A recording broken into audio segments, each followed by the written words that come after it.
ನಮ್ಮ ಮನೆಯನ್ನು, ನಾವಿರುವ ಪ್ರದೇಶವನ್ನು ಸುಂದರವಾಗಿಸಲು, ಹಸಿರುಮಯವಾಗಿಸಲು ನಾವೆಲ್ಲರೂ ಬಹಳ ಶ್ರಮವಹಿಸಿ ಕಾಳಜಿ ಮಾಡಬೇಕಾಗಿದೆ. ಕಾಂಕ್ರೀಟ್ ಜಂಗಲ್ನಲ್ಲಿ ಸ್ವಚ್ಛ ಸುಂದರ ಪರಿಸರ ನಿರ್ಮಾಣ ಮಾಡಲು ಶ್ರಮಿಸಬೇಕಿದೆ. ನಮ್ಮ ಬೆಂಗಳೂರು ಸಮೃದ್ಧ ಹಸಿರು ಹೊಂದಿದ್ದರೂ ಕೂಡ ಉದುರಿದ ಎಲೆಗಳು ಪೌರ ಕಾರ್ಮಿಕರಿಗೆ ತೊಂದರೆ ಕೊಡುತ್ತವೆ. ಆ ಎಲೆಗಳನ್ನು ಸುಡಬೇಕು, ಇಲ್ಲವೇ ಖಾಲಿ ಪ್ರದೇಶದಲ್ಲಿ ಸುರಿಯಬೇಕಾದ ಸ್ಥಿತಿ ನಿರ್ಮಾಣವಾಗುತ್ತೆ.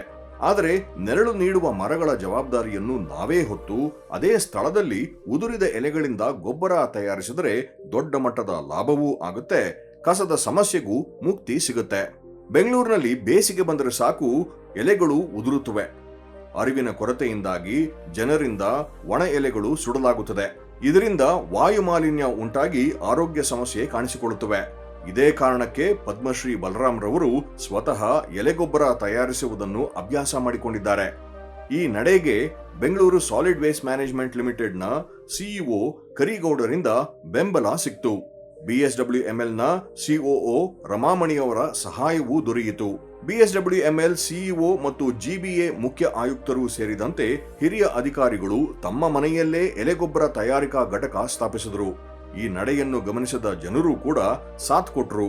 ಮೊದಲು ಬಂದವರಿಗೆ ಮೊದಲು ಸೇವೆ ಎಂಬ ಆಧಾರದಲ್ಲಿ ಒಟ್ಟು 47 ಎಲೆಗೊಬ್ಬರ ತಯಾರಕ ಬುಟ್ಟಿಗಳನ್ನು ವಿತರಿಸಲಾಯಿತು. ಅದರ ಬಳಕೆ ಮತ್ತು ನಿರ್ವಹಣೆಯ ಬಗ್ಗೆ ನವೆಂಬರ್ 22ರಂದು ನಡೆದ ಓರಿಯೆಂಟೇಷನ್ ಕಾರ್ಯಕ್ರಮದಲ್ಲಿ ತಿಳಿಸಲಾಯಿತು.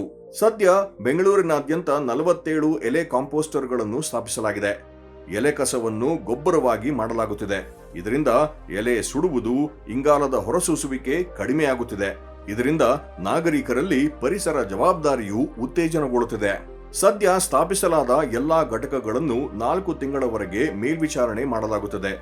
ಘಟಕಗಳ ಬಳಕೆ ಮತ್ತು ಗೊಬ್ಬರ ತಯಾರಿ ಬಗ್ಗೆ ಫಲಾನುಭವಿಗಳು 15 ದಿನಕ್ಕೊಮ್ಮೆ ಮಾಹಿತಿ ನೀಡಬೇಕು. ಜತೆಗೆ ಫೋಟೋ ಹಂಚಿಕೊಳ್ಳಬೇಕು. ಈ ರೀತಿಯಾಗಿ ಕಸದ ಸಮಸ್ಯೆಗೆ ಮುಕ್ತಿ ಹಾಡಲಾಗುತ್ತಿದೆ.